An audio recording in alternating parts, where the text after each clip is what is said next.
Vous écoutez le podcast de Laurie Lupien, des racines et des ailes. Venez avec moi dans cette aventure découvrir qui se cache derrière ces gens qui éduquent les jeunes dans nos écoles. Laissez-vous toucher par leurs histoires personnelles, toutes plus uniques les unes que les autres. Bonne écoute!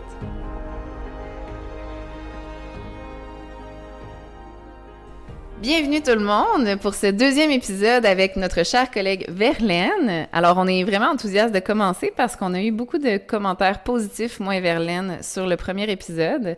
Et aujourd'hui, en ce 16 décembre, je le reçois pour le deuxième épisode. Bonjour Verlaine. Bonjour Laurie. Comment vas-tu? Je vais bien. Oui. On est un peu fatigué, hein? Oui, on vit fatigué. C'est vrai, c'est ça que je me dis à mes disais. collègues. Quand est-ce qu'on pourra dire, OK, enfin, je suis reposé? Non, je pense pas. Non, c'est juste pas une réalité. C'est l'un des privilèges de notre métier. De toujours fonctionner fatigué. Fatigué. Moi, je me dis que c'est bien, tant mieux, ça me prépare pour la maternité. Parce que j'ai des amis autour de moi qui sont pas enseignantes puis qui ont des enfants. Puis ils disent qu'ils n'ont jamais vraiment ressenti c'était quoi la fatigue avant d'être mère. Moi, je pense que j'ai un petit avant-goût quand même. Oui, ça prépare. Ceci prépare à cela un peu, bien que je n'ose pas faire d'amalgame entre les deux. Non? Non. Moi, j'aime bien me convaincre que ça m'a un peu préparé pour que le choc soit moins oui, gros. Ça peut l'être, mais ce que je dis, c'est que moi, je n'ai pas vécu la maternité, j'ai vécu la paternité. C'est chaque instant, chaque moment, c'est comme une sorte de récompense. Et puis, même quand on est fatigué, on avance. C'est un peu quand on voit nos élèves qui progressent. Quand on a mis quelque chose en place et puis on voit que ça fonctionne, l'élève progresse et puis on oublie les fatigues, on oublie les heures de préparation, on oublie le temps qu'on a, on oublie tout. C'est un peu comme ça, la paternité, Ouais. pour moi. Donc je pense que c'est pour ça que je te dis de ne pas faire d'amalgame. C'est que parfois on est tellement heureux, tellement content de vivre cette étape de vie et puis la charge que ça peut représenter devient minime par rapport aux récompenses. Ouais. C'est bien dit, ça. Ouais. Alors, en général, les gens ils ont tendance à faire ressortir les côtés négatifs de la parentalité. Oui. Mais dans les derniers jours, j'ai eu 2 hommes qui m'ont parlé positivement de la parentalité, toi et en fin de semaine. Moi, ça je m'a te fait dis, un n'était-ce bien. pas là, je serais prêt à recommencer. Hein? Mais à un Ouais. certain âge, on ne peut pas Ben oui. donner tout Je ce qu'on a comprends. donné quand on a été dans la vingtaine. Mais c'est quelqu'un qui veut aller dans ce sens-là, de mon côté, c'est toujours de l'encouragement, oui. C'est clair. Je pense que de Oui. ne pas le faire, quand tu ne serait-ce qu'un peu l'envie, c'est comme passer à côté d'une aventure extraordinaire. Oui, c'est certain. Moi, mon critère, c'est juste, sois certain que tu es avec quelqu'un que tu vas triper à faire ça. Oui, c'est ça. C'est ça. Mais il faut penser toujours, et moi je dis c'est une décision à deux, mais prends-le comme une décision personnelle. OK, les deux. Prends ça comme une décision Les deux à la personnelle fois? parce qu'il y a les aléas de la vie, on ne sait jamais. Absolument. Et puis, tu sais, on va pas se mettre la tête dans le sable. Non, j'ai ça faire ça. On est au 21e siècle. Ouais, moi j'ai eu la discussion avec on mon connaît conjoint. l'espérance de vie de nos couples ici au Québec. Bien dit, bien Oui. dit. Et puis, c'est pour ça que je te dis, prends ça comme une décision personnelle. Et puis, si quelque chose arrive, tu seras la même maman, la même personne qui a décidé d'avoir un enfant. Ça, c'est un Et excellent puis, ça conseil. fera du bien à ton enfant. Oui, c'est vrai. Ouais. J'ai fait l'exercice, moi, à chaque fois que je m'embarque dans quelque chose qui me fout la trouille, Oui, je m'imagine les scénarios les plus probables, puis je me visualise à 100% dedans. c'est Donc, ça. je me visualise que ça fonctionne avec mon conjoint pendant des années. Je trouve que ça a l'air trippant. Mais Oui. on a aussi la discussion de l'inverse. Oui. Quel genre de partenaire on va devenir pour élever nos enfants si on n'est plus ensemble? Si on n'est plus a eu la ensemble, discussion, oui. puis je trouvais qu'on allait quand même avoir un bon... Ça, c'est réaliste et responsable. Ouais. Je t'en félicite, Laurie. Ah, ben merci. Mais le podcast n'est pas sur moi. Fait qu'on va passer au sujet principal, c'est-à-dire la suite de l'aventure de Verlaine. La dernière fois, on avait arrêté juste à l'université. Alors, c'était son oncle qui Oui. l'avait invité à venir vivre à Port-au-Prince pour Et continuer puis, ses études. Pour continuer mes études. Et puis là encore, j'ai fait du Verlaine, parce que ça m'arrive toujours dans la vie. Ben, j'espère. Parce que mon oncle n'était pas désintéressé quand il a décidé de me faire rentrer à Port-au-Prince pour aller étudier. Parce que mon oncle, lui, il voulait, un peu comme ma mère, quelque chose que je ne t'avais pas dit. J'ai fréquenté primaire et secondaire, toujours des écoles catholiques.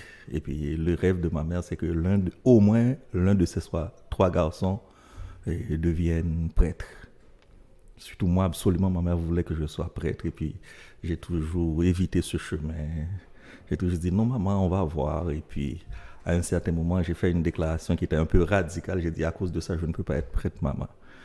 Je ne sais pas si c'est décent de dire ça au micro, mais j'ai dit, maman, j'aime trop les filles, je ne peux pas devenir, je ne peux pas être religieux. Que tu le dises ou que tu le dises pas, on le sait que tu les aimes. On le sait, Verlaine. Ça transparaît.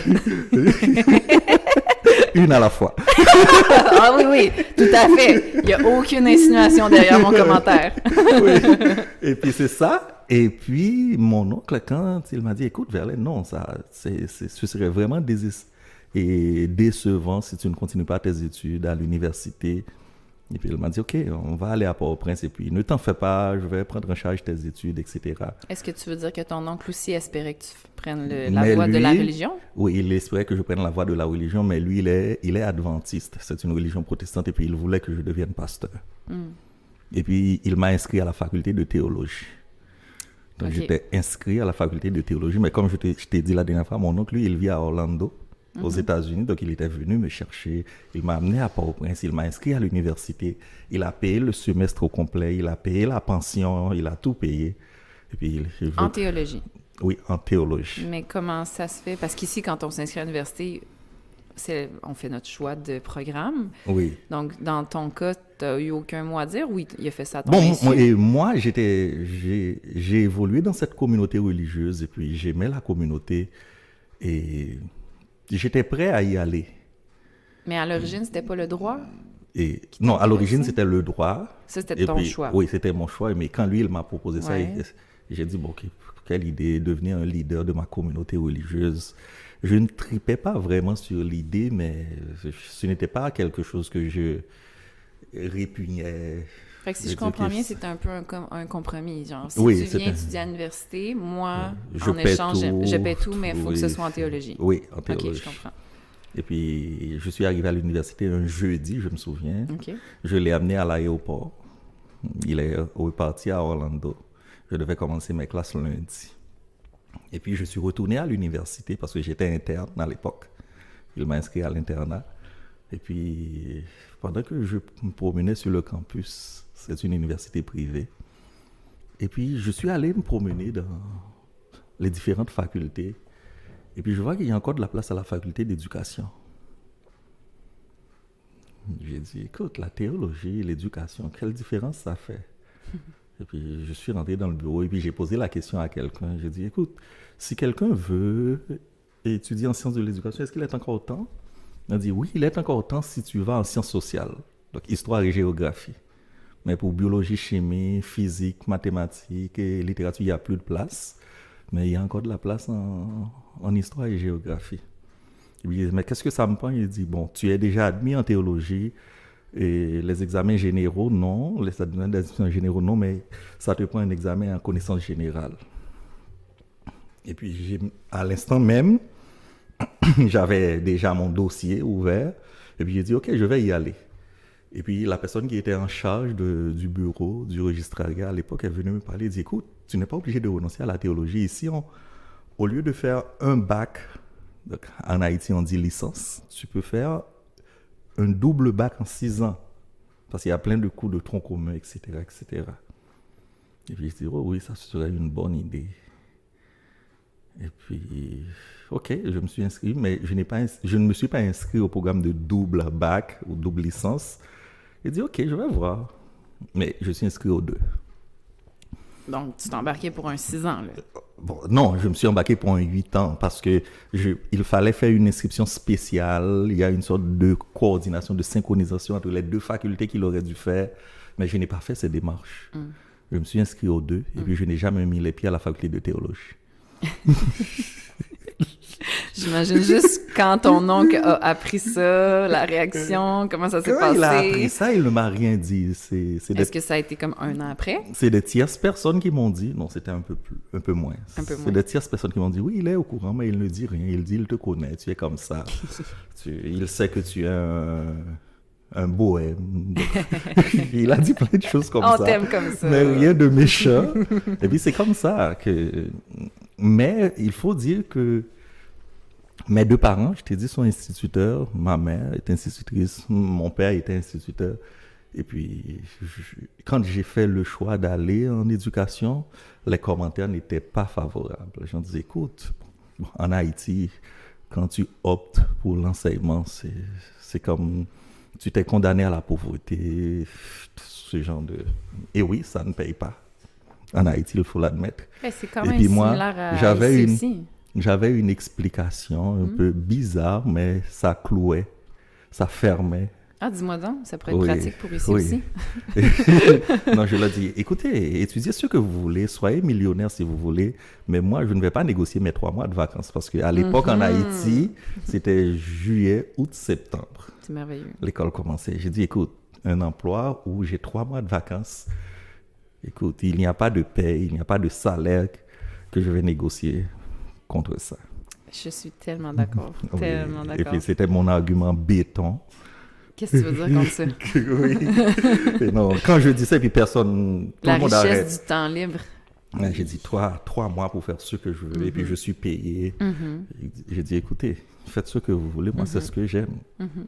Et puis, Bien. c'est comme ça que je me suis embarqué là-dessus. Et puis, c'est alors, je peux dire qu'une sorte d'odyssée a commencé sur le plan professionnel, parce que un an après, j'ai commencé à enseigner dans le collège, parce que c'est l'Université adventiste d'Haïti, c'est comme une sorte de complexe éducatif, donc du préscolaire jusqu'à la maîtrise.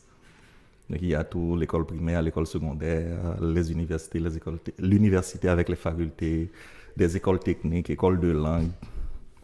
Et puis, comme étudiant à la faculté d'éducation, j'ai commencé à enseigner un an après. À l'école primaire, bien que j'étais inscrit en histoire et géographie, mais j'ai commencé à enseigner au niveau primaire. Je n'ai pas étudié j'ai étudié pour enseigner les univers sociaux au niveau secondaire. D'accord. Mais Est-ce que c'était parce que tu n'avais pas le choix, puis c'est ce qui restait, ou Non, c'était vraiment intéressant c'est ce pour qui toi? restait ouvert à l'époque, mais c'est tout ce que j'aimais, parce que parlez-moi de chimie, de biologie, de physique, de mathématiques, je n'y vois pas. Je n'y comprends pas grand-chose. Donc, les maths, je les ai étudiés à l'université quand il fallait faire le cours de statistique. Et puis, je suis retourné. Et puis, dans le cours de cartographie, il aurait fallu que je comprenne la trigonométrie. Donc, je suis retourné en autodidacte à apprendre ces aspects-là des mathématiques. Donc, mais t'es je n'étais plus, pas calé en maths. Naturellement attiré vers les sciences humaines. Oui, c'est naturellement. Est-ce que, à part le 3 mois, tu avais sûrement des arguments autres en toi qui te poussaient vers l'enseignement? T'avais-tu une attirance Oui, pour la transmission, l'entraide, non, aider son prochain? Non, pour être sincère, aider mon prochain, être sincère, par exemple, dans mes églises, je travaillais toujours dans les classes avec les enfants, j'appuyais avec les enfants, j'ai toujours aimé ça, mais je n'ai pas pensé vraiment à devenir enseignant. Mais tout ce qui est côté relations humaines, je sais que je vais être bon là-dedans, je n'avais pas d'inquiétude. D'accord. Mais au fond de moi, c'était comme une sorte d'hommage à mes parents, surtout mon père, qui est mort très jeune. Et puis, au fond de Ton père est moi, décédé à quel âge? 48 ans. Oui, c'est jeune. Oui, c'est jeune. Et moi, j'en ai 50, donc tu imagines. Ah, ouais. Oui. Et donc, au fond de moi, tout au long de ma carrière, j'ai toujours dit ça, c'est une sorte d'hommage à lui. Et puis, des gens qui ont travaillé, juste, c'était une dévotion pour eux. C'est ça. Et puis, j'étais en train de te dire que c'était comme une sorte d'odyssée qui a commencé. Oui. Pourquoi? C'est parce que, je t'ai dit, 1 an après, j'ai commencé à enseigner au niveau primaire, 2 ans après, à enseigner au niveau secondaire. Et puis, avant même de finir mon bac, ma licence, je travaillais déjà à plein temps comme enseignant. Donc, la demande est forte aussi. Oui, la demande est forte pour des enseignants qualifiés. Ouais. Ouais. Oui. Bon, maintenant, les choses ont un peu changé, mais à mon époque, quand tu es un enseignant qualifié... Bon, quand je dis qualifié, je dis le seul fait d'aller à l'université, ça fait une différence. Parce qu'il y a des endroits où tous les profs sont juste des gens qui ont terminé... Ici, on dirait le cégep. C'est vrai, les gens qui ont juste fini le cégep ont le droit d'enseigner. Non, ils n'ont pas le droit d'enseigner, mais c'est comme les tolérances qu'on donne ici. Oui. OK. Tu comprends? Ben, je pense pas qu'ici, je sais pas, je pense pas qu'on est rendu à accepter Non, on n'est pas rendu là ici, mais je t'ai dit en Haïti... C'était rendu là. C'était rendu là. Donc, si la personne a pu terminer le cégep, OK, il peut enseigner au secondaire, il peut enseigner au primaire. Et puis, il y avait plein de gens qui sont rentrés comme ça dans le système. Donc, c'est pour ça que je te dis, le fait même d'être déjà à l'université, c'était déjà un plus. Tandis qu'ici, on est rendu à accepter, je pense, n'importe qui a des études universitaires, Oui, comme pour faire de la suppléance, pour par faire exemple. De la suppléance, ouais, oui. Hein? Puis on a aussi une formation accélérée. Oui, Ça, c'est les nouveautés. Hein? Moi, je vais t'en parler parce que j'ai fait l'expérience à mes dépens. De Toi, comment fait intégrer accélérer? le système ici au Québec. Ce OK. n'était pas simple. D'accord. Dans Alors, les 10-15 années antérieures. ouais. OK, on revient parce que là, je me suis promis qu'aujourd'hui, mon podcast allait être plus succinct. Oui. Donc, on reste dans la ligne directrice de Oui, Verlaine. L'Odyssée oui. est commencée. Là, tu travailles à temps plein. Tu n'as Oui. même pas fini tes études. Oui. Non, je continuais. Tu les continues, mais Oui, tu je n'avais n'ai même pas pas interrompu fini, puis mes tu es études. déjà à temps plein. Oui, à temps plein. Oui. Et puis, le jour de ma graduation à l'université, et puis j'ai reçu une offre pour aller étudier aussi au niveau de la maîtrise. C'était une bourse D'accord. de la même université. Pour? Et toujours en sciences de l'éducation. Donc, la maîtrise? Oui, OK. la maîtrise. Et puis j'ai fait la maîtrise, mais ce n'était pas une maîtrise offerte par l'université, c'était une sorte de partenariat avec une université au Mexique. Mexique? Et, oui. Comment ils ont fait pour entendre parler de toi puis te donner ça? Non, ce n'est pas au Mexique qu'on me l'a donné, c'est en Haïti. Mais D'accord. l'université où j'ai étudié Tu as fait un je choix fais d'aller au partie Mexique. d'un réseau d'universités, un réseau mondial, Oui. et puis il y a des échanges entre les OK, donc universités. tu as choisi le Mexique? Ils m'ont choisi Pourquoi? pour faire des études au niveau de la maîtrise parce qu'on allait commencer une cohorte de maîtrise à l'université en Haïti. Mais les profs venaient du Mexique. OK. Donc c'est un peu comme l'Université Laval a des programmes comme ça en Haïti. OK. Il y a des gens qui sont restés en Haïti, suivent des cours avec des professeurs de l'Université Laval et puis ils ont leur maîtrise de l'Université Laval. Parce que ce sont des profs de l'Université Laval qui vont donner les cours en Haïti. OK. Donc il y a plusieurs universités qui ont OK. des programmes, des partenariats comme ça à travers le monde. OK. Là, je comprends pourquoi le Mexique fait partie de ta vie. Là. C'est ça la porte d'entrée. Oui, c'était ça la porte d'entrée. Et puis le jour de ma graduation à la maîtrise aussi, j'ai reçu une offre de bourse pour aller étudier cette fois au Mexique. Attends, moi j'avais compris que ta maîtrise, tu l'as fait au Mexique. Non, j'ai fait ma maîtrise en Haïti, mais Ok. avec une université mexicaine. OK. Parce que chaque été, les profs venaient en Haïti donner les cours. Est-ce que je suis clair? Maintenant, oui, plus clair. Oui, Tu as oui. gradué de ton baccalauréat à quel âge? Et de mon baccalauréat, c'était à 25 ans. 25 ans. Fait que là, Oui. 2 années plus tard, la maîtrise, 27. Oui. OK. Là, tu as eu une bourse. On reçoit des bourses quand on est bon, en général. Là. Moi, j'en ai jamais eu, fait que je sais bon, pas. moi, j'ai été chanceux, je dirais. De la chance. C'est pas les notes, c'est pas... Oh, oui, ça a joué aussi, mais je Ok. n'étais pas le seul qui était bon.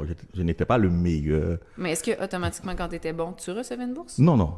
ok. C'est des programmes occasionnels. Et puis, au moment où on a le programme, et puis on cherche quelqu'un qui Oui. remplit les critères. Et puis, bon, par exemple, quand je devais partir pour aller étudier au Mexique, cette fois pour le doctorat, que je n'ai pas terminé.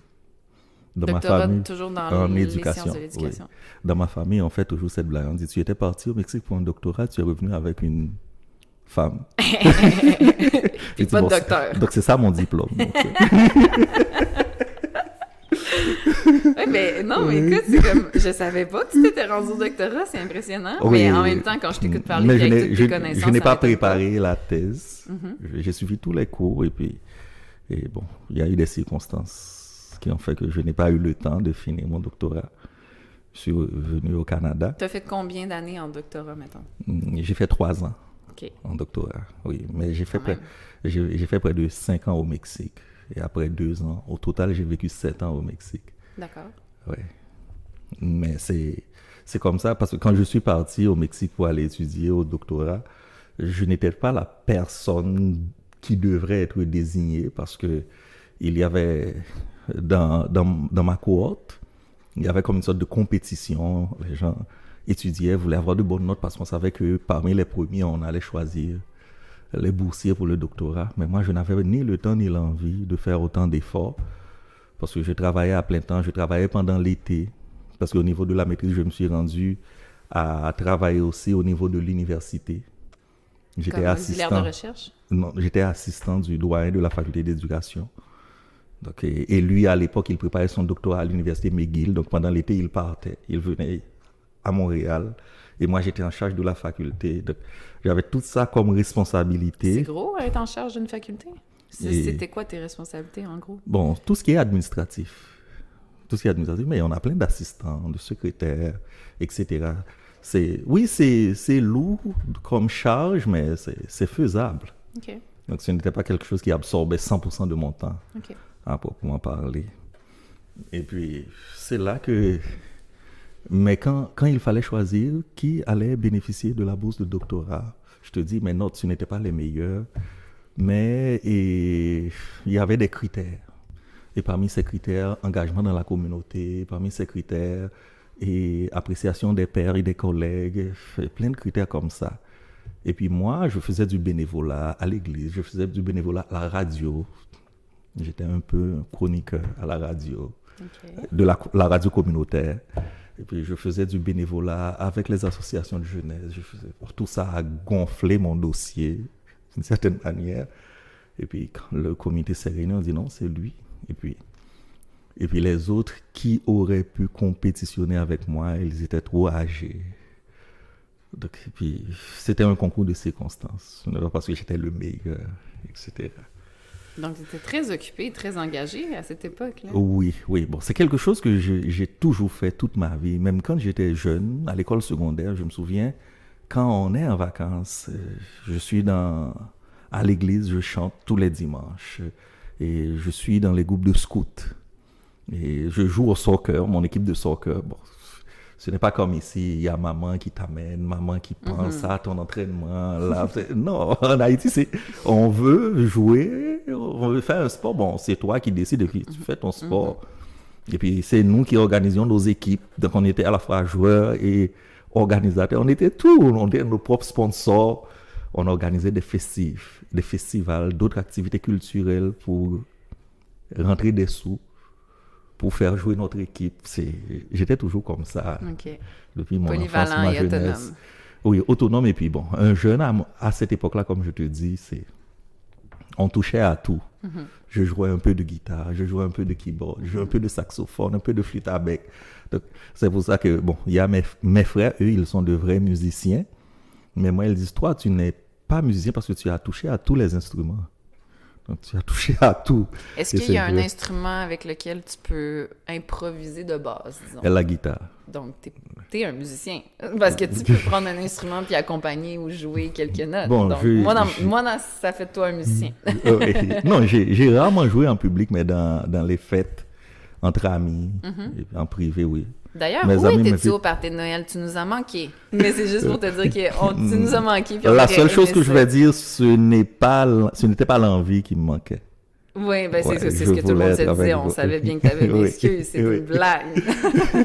Mais non, c'est ça. On a eu une belle soirée puis il y avait beaucoup de musique, justement. Fait que peut-être une autre année, tu pourras nous partager ton talent vocal et de guitariste. Je veux pas. Tu veux pas? Non. Écoute, moi, j'ai aucun talent musicienne et aucun talent vocal et j'ai donné un très bon show. Les gens vont pouvoir en témoigner. Oui. Je me suis déchiré la voix au micro. J'en ai entendu parler. Oh non! Je me suis déchiré la voix, je me suis défoulée puis écoute, j'ai aucun regret.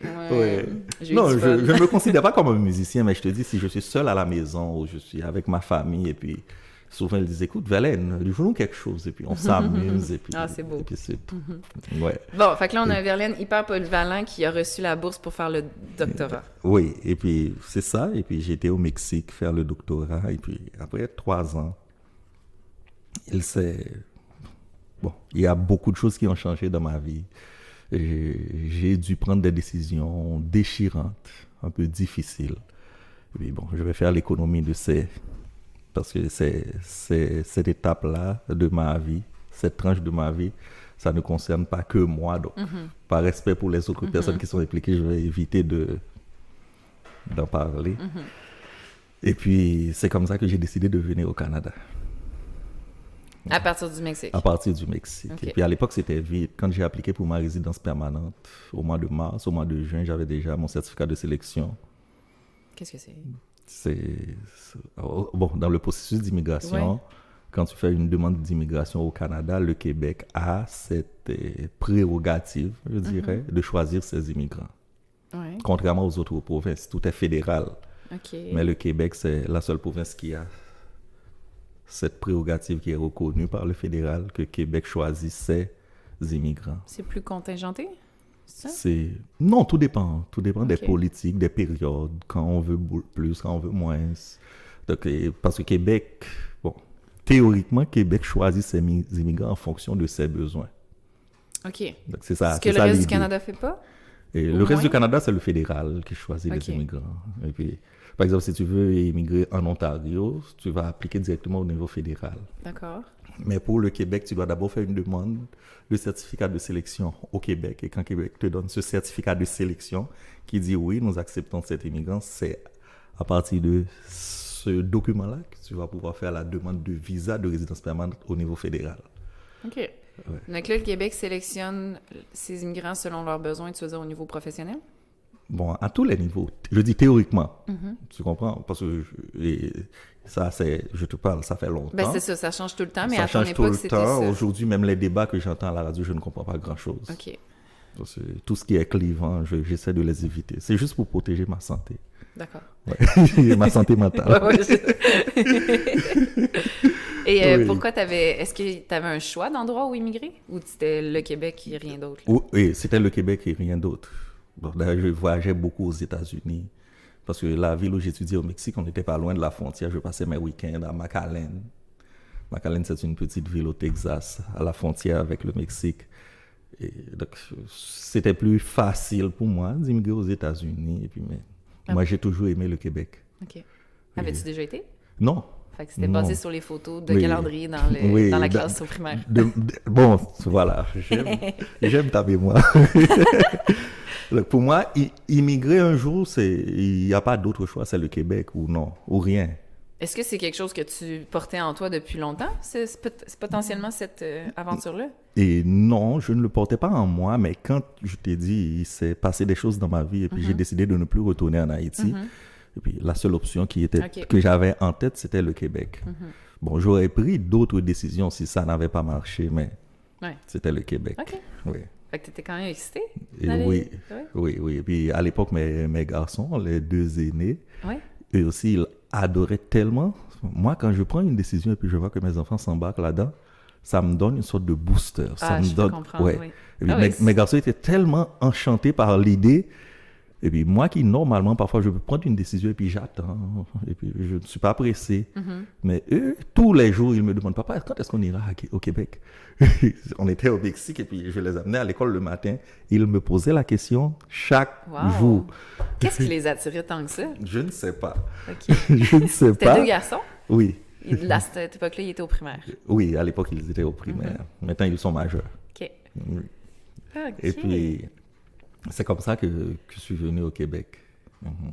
Mais mon premier choc au Québec, ça a été quand tu es accepté comme résident permanent au Canada dans le cadre du programme de travailleurs qualifiés.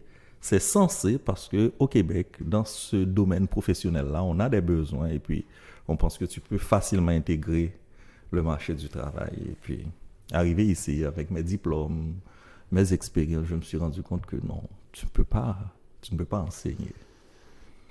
Fait que c'est comme une fausse promesse un peu? Ce n'est pas une fausse promesse, sauf qu'il faut comprendre comment ça fonctionne. Mais tu comprends juste rendu là-bas, puis tu vas dire non, tu peux pas travailler. Oui, parce que, écoute, ce n'est pas le gouvernement qui embauche, ce sont les commissions scolaires. Maintenant, c'est rendu centre de service scolaire. Donc, le gouvernement, dans ses plans, ses études, ses statistiques, sait que, OK, il y a une pénurie d'enseignants. Donc, quelqu'un qui a un profil comme ça, oui, c'est quelqu'un dont on a besoin. Ça, c'est le gouvernement. Mais les commissions scolaires ont leurs critères. Ouais. Tu comprends? Ce n'est pas le gouvernement qui embauche. Fait que le moment que tu as commencé à dire à tes garçons, on s'en va au Québec, jusqu'au moment où c'est arrivé, ça a été quoi? Des mois, des années? Non, ça a pris quelques mois. J'ai appliqué au mois de mars. J'ai eu mon certificat de sélection en juin. Et puis en septembre, j'ai eu mon rendez-vous pour aller prendre mon visa. Puis tu mettais les pieds avec ta famille au Québec au mois de février. C'était le 28 février. De quelle année? 2012. 2012. Oui. OK. Le 28 février 2012. À Montréal? Oui, c'était Montréal. Oui. Bon, dans ma tête, Québec, c'est Montréal. C'était Montréal à l'époque. Bon, c'est dans la tête de tout immigrant. Je pense que oui. Oui. Il ne doit pas avoir un monde qui rentre par la ville de Québec. Là. Non. Ça doit être pas mal tout le temps Montréal. Oui. Bien qu'aujourd'hui, si j'avais à recommencer, ça, c'est quelque chose que j'aurais changé. Je n'aurais pas choisi Montréal. Tu aurais choisi quelle ville? C'est que dans mes voyages, n'importe où, sauf Montréal, Je n'ai rien contre Montréal, mais c'est tellement beau le Québec. Ah, je sais. Le Québec en dedans, le Québec des régions, c'est tellement pittoresque, charmant. Oui. Donc j'aurais fait un autre choix. Je ne suis pas un anti-Montréal. Mais je te dis, moi j'invite les gens à apprendre à connaître ce Québec. Ah, tellement. Le Tellement. Québec, c'est... Je trouve que, comme toi, j'ai rien contre Montréal. C'est tellement riche. Puis si un Oui. jour je suis plus à Montréal, je sais que je vais avoir un certain deuil à faire. Oui. Même si dans les dernières années, j'ai beaucoup critiqué parce que ça manque de nature, ça manque de tranquillité, ça manque de zen. Il y a trop de choses à dire contre Mais il y a Montréal. tellement de beauté. Il y a beaucoup de choses contre Oui, Montréal, c'est mais pour ça que moi je ne les énumère pas. non, c'est ça, mais il y a Oui. vraiment du positif, puis je sais que ça va faire un trou si un Oui. jour je pars, mais c'est vrai, c'est tellement beau au Québec, il y a tellement des beaux paysages, puis il Oui. y a vraiment comme, au Québec, t'as les gens de Montréal, puis t'as le reste. Il y a le reste. Même si c'est chaque ça. endroit a son unicité, je trouve qu'il Oui. y a un gros clash entre les gens qui viennent de Montréal, puis le reste. Oui, c'est ça. Fait que si on Oui. veut connaître le Québec plus dans son entièreté, il faut sortir de Montréal. Oui, ça, moi c'est sûr. j'adore ça voyager au Québec. Rien que si j'ai un après-midi libre, je prends mon char et puis je vais vers Saint-Jean-sur-Richelieu, entre-temps les petites villes à Ouais. côté, tout Ah ce oui. qui est Bedford. Et, bon, j'ai oublié les noms. C'est en se promenant qu'on découvre des petits coins C'est de ça. village tout Moi, pittoresques et j'adore ça accueillants. partir sans destination Exact. fixe. Ouais. Je peux partir comme ça et puis ma femme, mon fils dit hey, on arrête là, voici. Et puis on arrête, un lac, et une plage, parfois juste un restaurant Oui. un peu pittoresque, et puis on s'arrête, et Ouais. puis le temps passe, on retourne. Puis là, on entend le vrai accent québécois. Oui, c'est ça. Tu dois avoir entendu des choses qui t'ont fait sursauter parfois quand tu sortais de Montréal. Pas tout à fait. Non. Puis, Mais pour la langue, quand tu es parti pour venir, vous aviez un français qui vous a permis de facilement comprendre au Québec? oui, absolument. OK. Absolument. Et puis, Même si tes enfants, ils ont plus étudié au Mexique? Hein? ils ont plus étudié au Mexique. Fait qu'ils étaient hispanophones. Ils plus. étaient hispanophones, mais ils étaient scolarisés en anglais. Au OK. Mexique, dans une école Et anglophone. à la Donc, maison en français. À la maison en français. Oui, c'est ça. Donc, Est-ce que tu trouves que, d'un point de vue enseignant, que tes enfants aient appris 3 langues en même temps, c'était difficile au début? non, ou... pas difficile. Non? Parce que souvent, ici, on a des jeunes qui ont 3 langues, des fois 4 langues, puis ça devient très mélangeant, puis on voit que c'est comme un obstacle dans leur apprentissage. Oui, mais Du moins en première, au deuxième. Mexique, ça n'a pas été le cas parce que normalement, pour le âge, il aurait dû être scolarisé en espagnol, d'après les lois mexicaines, mais comme c'était des enfants d'étrangers, et puis l'université où j'étudiais, il y avait cette possibilité-là qu'ils puissent étudier en anglais au niveau primaire, et puis j'ai dit, OK, ils vont étudier en anglais parce que de toute façon, ils vont parler l'espagnol. De toute façon, parce Oui, qu'ils sont dans une ville. oui, et puis en Haïti aussi, ils étaient scolarisés en anglais parce que et l'université où j'ai travaillé en Haïti, c'est, comme je dis, c'est un complexe universitaire. Il y a beaucoup de fils, d'enfants de missionnaires, d'enfants de diplomates qui viennent étudier dans notre académie. On a une académie anglaise aussi.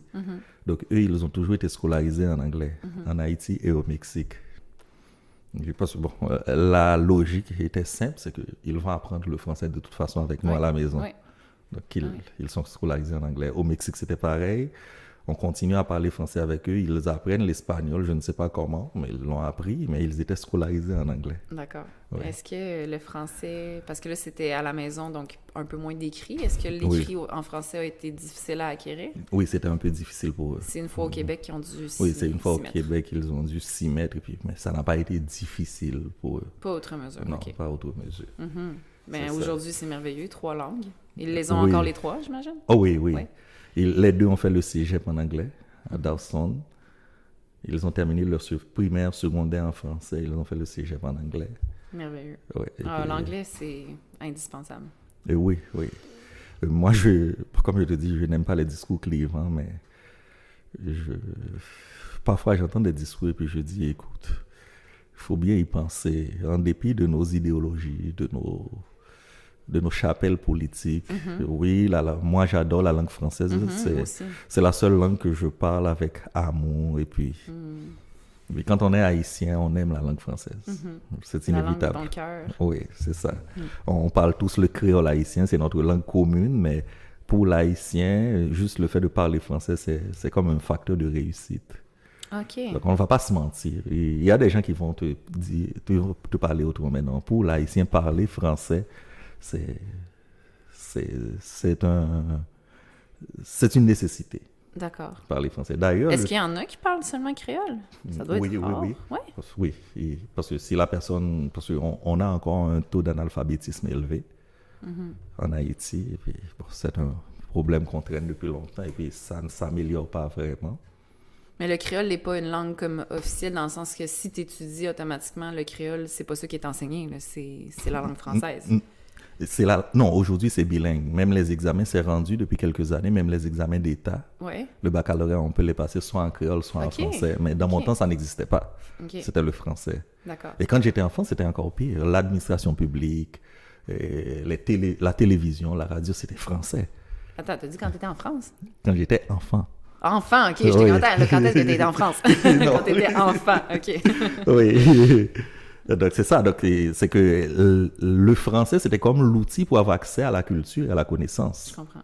Okay. Donc, il fallait pas, pour les parents, il y a une chose que j'ai vécue en Haïti, et puis quand j'entends les gens parler de ça ici, ils parlent de ça comme de quelque chose de folklorique, passé d'avant la Révolution tranquille.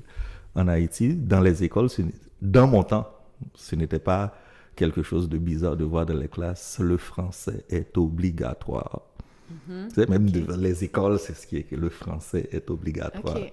Bon, de nos jours, on n'écrit plus ça, mais... Parce que ça va de soi? Ce n'est pas que ça va de soi, il y a une sorte de mouvement de valorisation du créole, et puis depuis que le créole a été reconnu comme une langue à l'ONU, et puis il y a de plus en plus, il y a une académie du créole en Haïti actuellement, il y a des académiciens, il y a beaucoup de thèses qui ont été écrites par des linguistes haïtiens, français, même américains sur le créole, donc ça prend de plus en plus de place. Le matériel pédagogique au primaire et au secondaire existe en créole? En créole, oui, ça existe.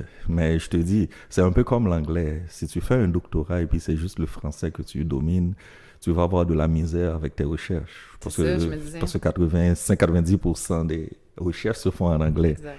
Donc c'est un peu ça le créole par rapport au français en Haïti. Oui, il y a un mouvement de valorisation du créole. Il y a beaucoup d'efforts qui ont été faits, surtout la faculté de linguistique appliquée de l'Université d'État d'Haïti, mais on ne peut pas se mentir. C'est un peu comme l'anglais et le français au Québec. On ne peut pas se mentir. On ne peut pas tourner le dos au français. Non. En Haïti, de même qu'on ne peut pas dire au Québec qu'on va tourner le dos à l'anglais. Effectivement.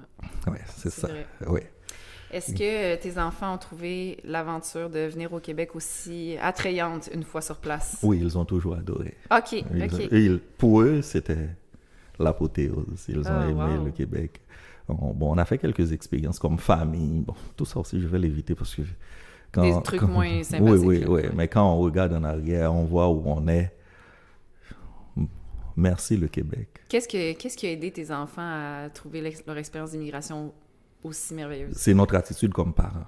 Ah oui? OK. Ouais, c'est notre attitude comme parents. OK. Ouais. Moi, je le dis toujours aux personnes immigrantes, quand vous êtes quelque part et puis vous amenez votre famille, c'est parce que vous avez un projet pour votre famille.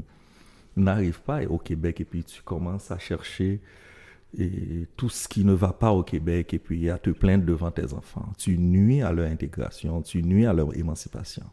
Toi, ton objectif a toujours resté très clair. Oui, c'est ça. Et puis, ce n'est pas qu'il n'y a pas eu des problèmes dans notre processus d'intégration, mais je ne projette pas ces difficultés-là. À mes enfants, je leur donne les outils pour réussir. Et puis, que l'on veuille ou non, moi, je dis le jour où je sens que le Québec soit si mauvais que je l'entends dire par certaines personnes, je fais ma valise. Tu l'as déjà fait, tu peux le refaire? Oui. Est-ce que... Et je reprends l'avion dans le sens contraire. Ah non, pas plus au nord encore? Non. C'était quoi, vous, votre étoile qui guidait toujours votre objectif, là? C'était quoi? Mon objectif, c'était de continuer à enseigner. Toi, c'était l'enseignement, puis pour tes enfants, c'était pour leur donner quelle opportunité? Bon, mes enfants, leur donner tout ce qu'il y a d'opportunités au Québec et en Haïti. Bon, on connaît la situation. Et moi, je dis à une personne immigrante, si tu es haïtien, parce que je ne vais pas parler pour les autres nationalités, si tu es haïtien, tu pourras toujours aller vivre en Haïti. Mais le fait de connaître une autre culture, d'avoir une autre nationalité, de connaître une autre partie du monde, c'est toujours un plus. Il ne peut pas être négatif. Par exemple, moi, aujourd'hui, si je décide, OK, j'en ai marre du Québec, ou pour une raison quelconque, je ne veux plus rester au Canada, je retourne en Haïti. Ça, c'est toujours ouverte comme porte. Tu comprends? C'est sécurisant, oui. Oui, mais leur donner, immigrer avec ma famille, pour moi, c'est une opportunité, comme je dis, dans ce sens-là. Alors que rester en Haïti, je ne dis pas que si on était resté en Haïti, on serait mort, mais ils n'auraient pas cette opportunité. OK, qu'ils veuillent en profiter ou non, ça c'est leur décision, c'est leurs affaires. Mais ce n'est pas à moi de fermer cette porte à eux si j'ai la possibilité de leur offrir cette opportunité. Donc c'était ça, moi. Je comprends. D'offrir plus d'opportunités. Fait que ce n'était pas nécessairement dans le but d'éviter quelque chose à tes enfants, mais c'était plutôt d'ouvrir encore plus. D'ouvrir encore plus, c'était ça. Parce qu'il y en a vraiment qui viennent parce qu'ils veulent éviter une misère particulière à leurs enfants, mais toi, c'était pas nécessairement ça. C'était vraiment, je veux leur donner des opportunités. Parce que moi, pendant toutes mes premières années ici, et mes anciens patrons, et puis ils ne cessaient pas de me lancer. Verlaine, viens, voilà ce qu'on a comme offre, comme opportunité pour toi, viens, reviens. D'autant plus qu'ils ont financé mes études au Mexique. Et puis, mais comme je te dis, il y a une partie que je ne vais pas raconter au micro. C'est très... Ça implique d'autres personnes. Donc, il y a eu des raisons qui ont fait en sorte que je ne voulais pas retourner travailler là où je travaillais avant de partir au Mexique. Fait, juste pour résumer, tu as enseigné comme enseignant en Haïti et au Mexique? Oui, et au Mexique aussi. OK. Oui. Toujours dans la langue française? Et au Mexique, j'ai enseigné à l'Institut de langue. Donc, c'était des personnes qui voulaient apprendre le français. Et puis, c'était une expérience merveilleuse. Je n'ai jamais enseigné le français avant comme langue, mais je l'ai fait au Mexique et puis c'était merveilleux. Ah, dis-moi pourquoi. Dis-moi. Parce que tu as un sourire particulier quand tu parles de ce moment-là. Qu'est-ce qui est si... Non, c'est que l'université avait une sorte de partenariat avec l'Alliance française du Mexique. Et puis, c'est l'Alliance française qui donnait le matériel, qui me formait comme moniteur. Et puis, j'ai adoré le programme. Alors, j'ai souri, c'est que j'ai vu des élèves qui étaient dans ma classe, qui sont partis étudier en France, au Belgique, en Suisse, au Québec, et puis wow. c'est merveilleux. OK, ça veut dire que tu as contribué à ce qu'ils partent comme ça à l'étranger. C'est qu'au Mexique, contrairement à ce qu'on peut penser, il y a une grande communauté de francophiles. Francophile, pas francophone. Donc, des gens qui adorent le français. Qui adorent le français et qui font l'effort d'apprendre le français. Ah bon? Première fois j'entends ça. Je dis francophile, pourquoi? C'est parce que ça inclut des gens aussi qui ont commencé un cours, qui ont fait un semestre, qui ne peuvent pas tenir une conversation de 10 minutes, mais qui adorent le français. Ah. Oui. Comment ça? Ça existe au Mexique. Moi, je dis aux gens, quand vous allez quelque part, ne restez pas dans les zones touristiques. Non. Mais c'est dur. Moi, quand je vais à un endroit, je veux sortir des zones touristiques, mais quand tu n'as personne pour te montrer, c'est pas évident. Ce n'est pas évident. Mais c'est là que le vrai voyage commence, quand tu sors des zones touristiques. Non, c'est que moi, quand on m'a parlé, écoute Verlaine, en contrepartie de ta bourse, une partie de la contrepartie, ça va être, tu dois donner des classes de français, etc. Et puis l'université avait déjà un programme établi, comme je te dis, avec l'Alliance française, donc pour le matériel, pour la formation des profs, etc. Et puis j'ai dit, oui, moi je ne l'ai jamais fait. Je suis enseignant, mais ok, je vais y aller. Et puis j'étais étonné de voir combien de personnes étaient intéressées à apprendre la langue. Hey! Oui. Tu m'ouvres sur une réalité que j'avais aucune idée. Et quand tu vas dans les grandes villes, moi j'étais à Montemorelos, c'est un petit village, c'est un très grand campus. On ne pourrait pas trouver autant d'espace pour un campus dans une grande ville comme ça. Et puis, mais toutes les universités au Mexique ont un département de français où les gens peuvent apprendre la langue française. Intéressant. Oui. Je pense à moi et mon conjoint, on pourrait aller là-bas. Lui, il parle déjà espagnol. Moi, je pourrais enseigner le français. Oh oui, ce n'est pas une blague. C'est même si pas ce une n'est blague. pas l'argent, ton intérêt, oui, c'est ça. Tu peux y trouver ton compte. Oh, wow. Il faut dire que l'enseignement nous donne tellement d'opportunités. C'est sûr que c'est peut-être pas l'opportunité de devenir riche, mais en termes de voyager puis d'intégrer. Ah oui. Oui. On est chanceux. On est chanceux. Avant de finir, parce que je vois déjà qu'il reste 12 minutes avant la cloche de la récré, peux-tu nous expliquer rapidement comment tu as enseigné aussi en Ontario? Parce que tu as fait l'Ontario et le Québec. Oui, j'ai fait l'Ontario et le Québec. C'était simple parce que quand je suis arrivé ici au Québec, comme je te dis, c'était un peu plus difficile qu'aujourd'hui. Je me suis rendu compte qu'en dépit de ma diplôme, en dépit du fait que j'étais accepté comme résident, comme travailleur qualifié dans le domaine de l'éducation, je ne pouvais pas enseigner. Ça me prend un brevet. Alors, à l'époque, j'ai étudié toutes les options qu'il y avait. J'ai trouvé que l'option la plus simple, la plus courte et la plus directe pour avoir mon brevet, c'était de sortir du Québec, aller faire un baccalauréat en Ontario. 3 années complètes. Non, on appelle ça bac consécutif. Ça te prend un bac antérieur, et puis à l'époque, tu faisais 1 an. Maintenant, c'est rendu 2 ans. Ça existe encore en Ontario. Donc, ton Parce bac... qu'en Ontario, après le cégep, par exemple, on ne rentre pas dans une faculté d'éducation pour devenir enseignant. Non? C'est quoi? Non, en Ontario, ça te prend un bac. Et avec ton bac, tu vas t'orienter vers l'enseignement. À l'époque, c'était juste 1 an. Fait que ton bac de l'Haïti comptait, Oui, puis tu avais juste à faire 1 année de plus. 1 année de plus en Ontario. Et j'ai fait un bac en enseignement primaire, préscolaire et primaire. Pourquoi tu as choisi les petits? Et tu vas pas rire si je te dis? Rire, non? Ben, Ok. avec En toi. Haïti, quand tu enseignes au primaire, ton salaire, c'est 3 fois moins que le secondaire. D'accord. Et moi, j'ai toujours aimé les petits, mais j'ai dû choisir le secondaire parce que j'ai dit, écoute, je Je ne surveille. vais pas travailler 3 ans pour gagner 1 an alors que je peux enseigner au secondaire. Ah, Ceux qui c'est- enseignent au secondaire ne sont pas plus compétents que moi. Donc en Haïti, Ouh, j'ai message fort, enseigné. hein? En Haïti, 3 fois moins pour enseigner aux petits. Oui, oui. Oh, ça parle fort, hein? Ouais, c'est Ah là ça. là. Et quand je suis arrivé au Québec, je vois que j'enseigne aux petits et au secondaire, c'est le même salaire. Oui. J'ai dit, oh, j'en ai pour mon compte. D'accord. Donc, Ok. j'ai toujours aimé les petits. J'ai Ah, toujours c'est préféré les petits. Et puis, c'est pour ça que je suis parti à Ottawa. J'ai fait un bac. Et immédiatement, c'est qu'au Canada, quand tu as le permis d'enseigner dans une province, c'est valable pour toutes les provinces du Canada. OK. Il fallait juste faire l'examen TECFE de français. Oui. Donc, j'ai passé l'examen TECFE, j'ai eu mon brevet. Mais, entre-temps, j'ai eu le temps d'avoir un contrat dans une école à Simcoe. Simcoe, c'est un petit village en Ontario, entre Toronto et Niagara Falls. D'accord. Je passais mes week-ends à Niagara. C'est beau, ça. C'était proche, à Buffalo. Ok. On traversait la frontière souvent pendant le week-end et puis on revenait. Et puis j'ai travaillé là pendant un certain temps. Après, je suis reparti au Mexique. Et c'est en 2020 que je suis retourné définitivement au Québec. OK. T'as un peu enseigné au Mexique pendant ce temps-là?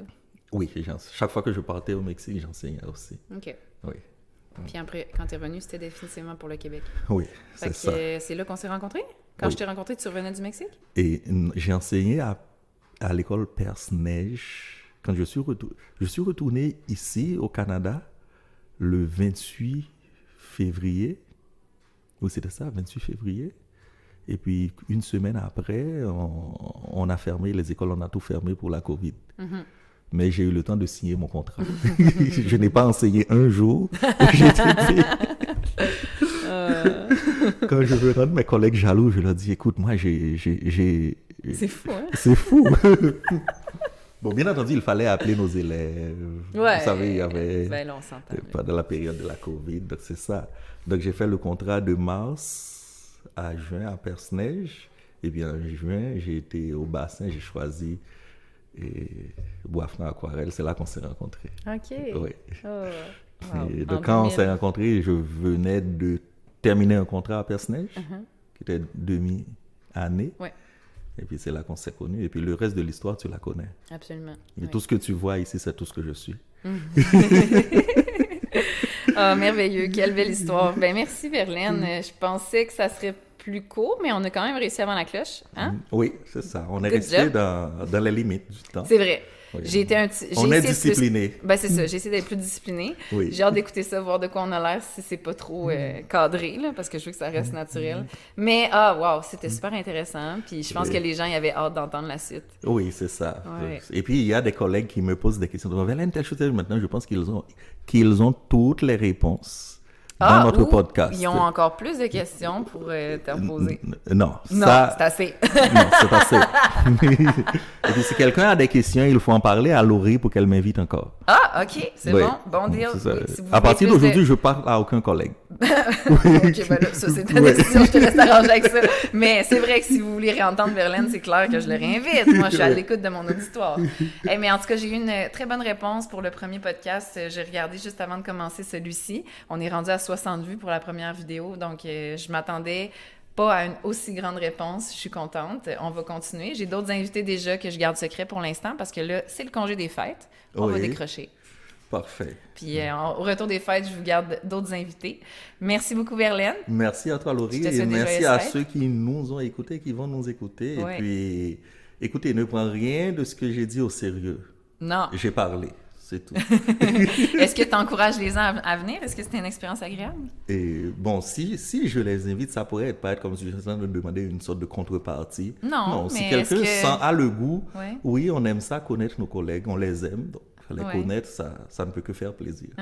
OK. Et est-ce que tu sentais une pression ou c'était agréable de jaser avec moi? Et bon, c'est quand on a un engagement, il y a toujours une sorte de pression. Mais dès l'instant que tu dis bonjour, tu ouvres le micro et puis je suis à l'aise. D'accord. C'est Laurie, c'est Verlaine, c'est Boisfranc, Aquarelle. C'est ça. C'est la famille. Il n'y a pas de pression. Merveilleux. Merci. Oui. Merci Laurie.